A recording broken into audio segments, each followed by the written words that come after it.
ranging. I've only got a group free ranging at the moment. We always have. And that alternates throughout the whole of the year. Not one ranger spends all of its time in the hill enclosure. Every single one of them has opportunity to be out having a wonderful time doing as they please. In terms of how to behave around them, so they work on a hierarchical system, so the taller you are, the higher up in the pecking order you are. So for that reason, we just ask that you remain standing, or certainly to have an awareness if you're going to drop down to take any selfies, because that drops you down into the pecking order.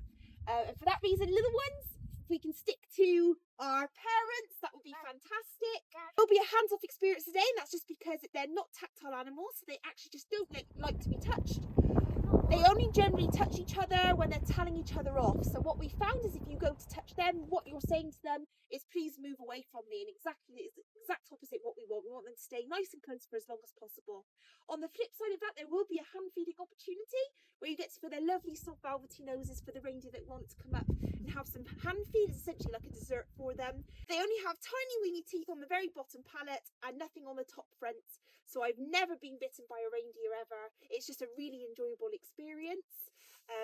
They cannot kick backwards like a horse, so movements all the way around the reindeer is absolutely fine, but just be aware of the tail popping up and what might come out the back end.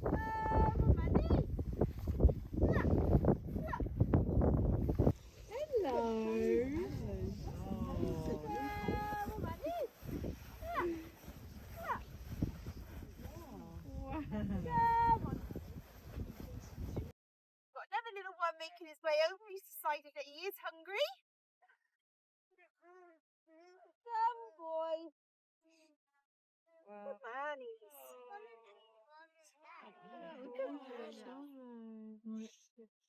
Come on, mannies. Look, look, look.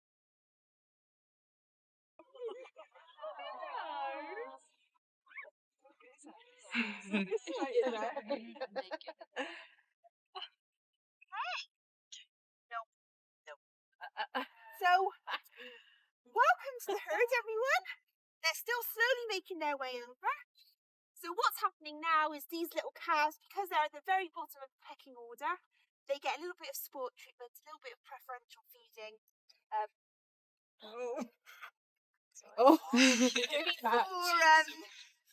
Before the big boys come along, once we create a long line of feed, because then they can get pushed off and bossed about a little bit.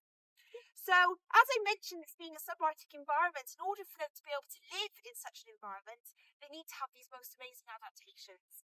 And starting from the very top, you can see these two boys here have got a beautiful example of some antlers. So antlers, these antlers grow every single year, so a brand new set, and it's only reindeer within the deer species where both females and males grow antlers. So they take a lot of energy to grow, as you can well imagine. Morse here is a very good mature reindeer, so generally with our males, if they're healthy, they tend to grow a bigger set every year. But as you'll see, as soon as some of our females come on and head over, females have slightly smaller antlers, and that's generally because they're putting energy into other things such as pregnancy, looking after a little wee calf, but they certainly have a feisty temperament. So in order to grow, antlers need this velvet lining, this furry lining that you can still see on Morse here, and this little chappy over here. As you can see with Espresso here, this little wee calf, he's already started stripping his velvet. And what I mean by that is naturally, this is Earl Grey. There you are. Morse, no, you know. No. The velvet, once the growth is finalised, the hormones change, and the furry lining, the velvet, strips away, like what's happened on these two calves here, and that's where the final masterpiece per se, the bone antler, is revealed. But whilst it's growing, the velvet has lots of blood vessels, lots of nerves that are feeding that bone growth, and they can grow up to 3 inches a week. So it's really quite a quick process.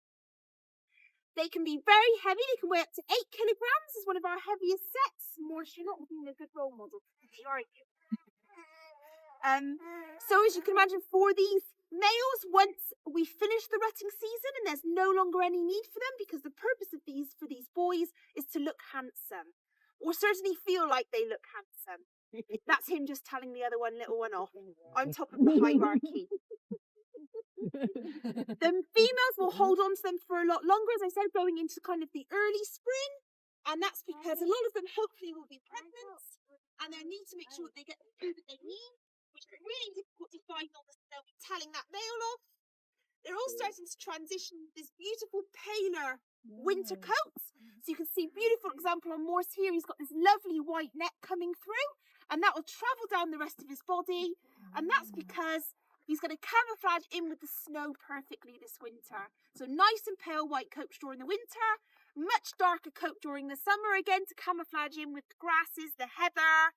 And they really do, once they're lying down, sometimes it's very difficult to spot them. At the very base of their skin is a very thick downy layer, and on top of that they have what we call long guard hairs, which are hollow inside, and that's what traps the heat in. They really are the best thermos flask ever. We don't actually think our reindeer feel the cold until about -30, so it's a very mild day for them. But the lowest recorded temperature reindeer were known to still be living and thriving. I'm sure they weren't very happy, but was in Siberia, and it was -72 degrees. So you think an average freezer is about -18. So really quite incredible. Moving down, they've got these really big hooves. That's amazing snowshoes gripping onto really icy conditions. Steady, boys, please. They're very good swimmers.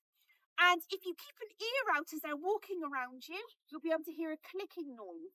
And that's made by the back two hind legs where a tendon's flicking over the heel bone. It's a passive form of communication. It means certainly during the winter when visibility is really poor, if anything, completely minimal, they can listen out for one another rather than vocalising, losing heat through their mouths. So it becomes really obvious now that I've said it, you'll hear all of this clicking going on. Yeah. And I can see Pumpkin here. This is a female. Pumpkin is notoriously quite a feisty female, so I can tell she's just telling all of these boys off.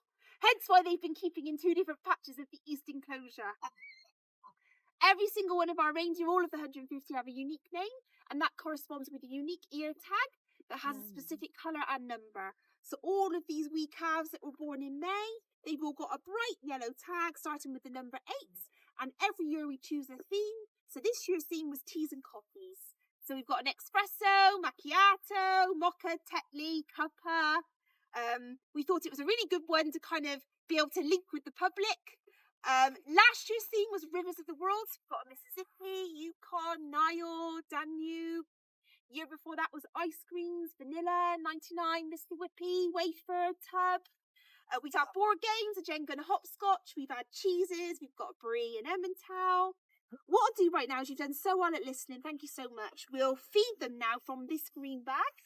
I'll just make one nice line of feed just behind me here.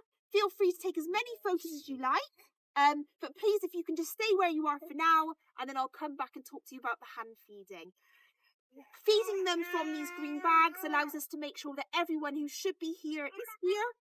They're herd animals, so if one was missing, that would be a worrisome to us because we'd maybe be thinking, is it ill? Has it been able to go through the fence? It's not something that the reindeer would like to be as on their own. So we'll make sure that everyone's here, and then we can talk about the hand feeding.